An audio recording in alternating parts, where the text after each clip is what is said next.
皆さんこんにちは、ちゃおです。めゆみです。今日は栃木県のサンタヒルズにやってきました。イエーイ。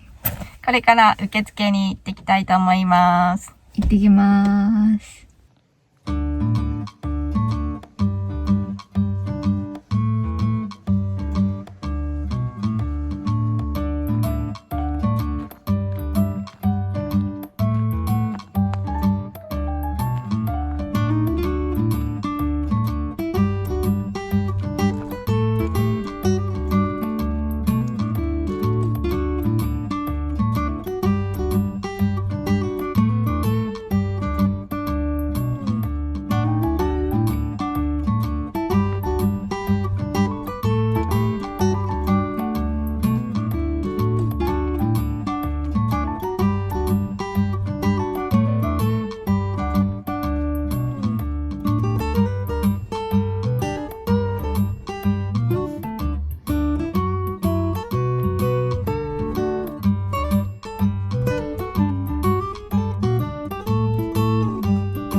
お預かりしますね。カテージの方ですね。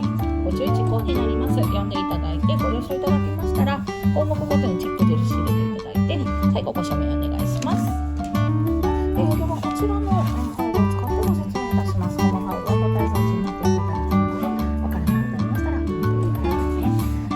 今からツリーハウスエミルというところですね。出入り口から入っていらっしゃって最初に見えたツリーハウスかと思います。はい、このツリーハウスすぐ下に車止めていただけますので、こういった形でご利用ください。今日お外でバーベキューとか焚き火とかね、食べたいですね。わかりました。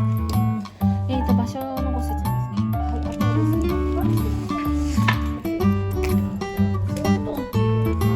メーカーさんのカスタードクリームとリンゴジャムを一つずつお配りしておりますので、よろしければお試しください。はい、お待たせしました。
荷物を運び終わったので、これから、キャンプ場を散策して、その後薪とか買いに売店と、あとサンタショップの方を見ていきたいと思います。